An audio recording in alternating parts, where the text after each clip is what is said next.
Good morning, and thanks for joining us. I'm Sam Champion, and welcome to the Weather Channel. It's Friday, September 23rd, 2050.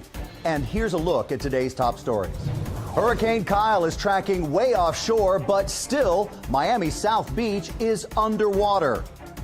Will this deadly Chicago heat wave ever end, following a brutal summer with record temperatures? Another town dries up as the mega drought in the Southwest continues. And Destination Arctic Circle, why it's becoming the place to go. Let's get started with Hurricane Kyle and storm tracker Jim Cantori in Miami's South Beach. Jim, wow, no sign of landfall, but you're standing in water. Hey, Sam. Yeah, Kyle is about 400 miles offshore, and coastal flood warnings have been issued. Tides running about a foot above where they normally would be, and they're expected to go higher.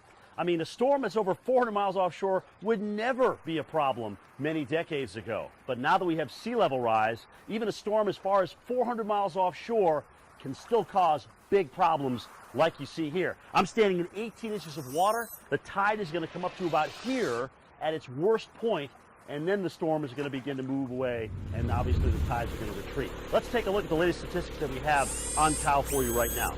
Winds are at 110 miles an hour. It's currently 400 miles east of downtown Miami. It is moving north at 5 miles per hour. Now, it's these northeast winds that are wrapping around the center that are actually pushing the water back into the Florida coastline. That is our problem. The storm will move out to sea, as you can see here from the track, between the Carolinas and Bermuda. So Kyle's expected to remain offshore and not landfall in the United States. That's the good news, but impacts will remain through the weekend. Sam, back to you. Thanks, Jim Cantori. Now, as Miami deals with flooding, Chicago is feeling the heat.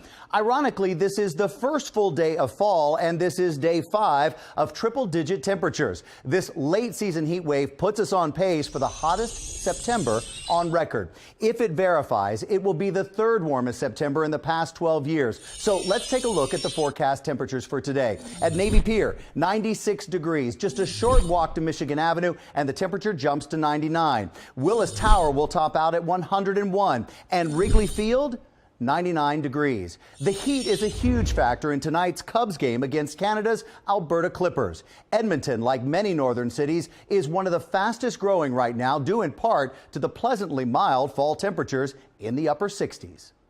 The Cubbies are playing at night to avoid the hottest part of the day, but even so, temperatures at game time will be in the 90s. The mega drought in Arizona has claimed another casualty. Meteorologist Stephanie Abrams joins us with more.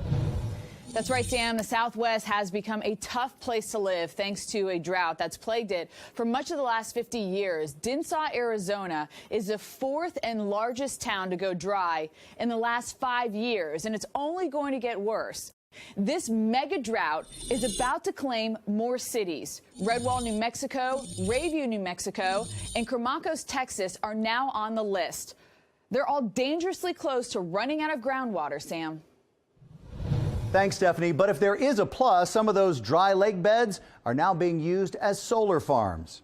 When we come back, a nearly ice-free Arctic this time of year means a whole lot of new industry for cruising and crude oil.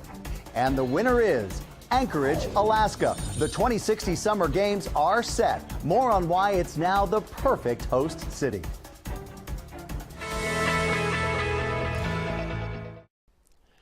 Climate change is affecting the weather everywhere.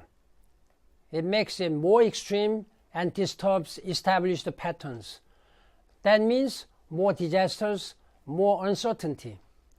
We can reduce the risks by cutting global greenhouse gas emissions and building low-carbon economies.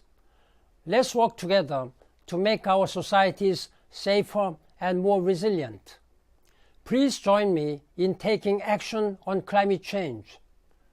Thank you.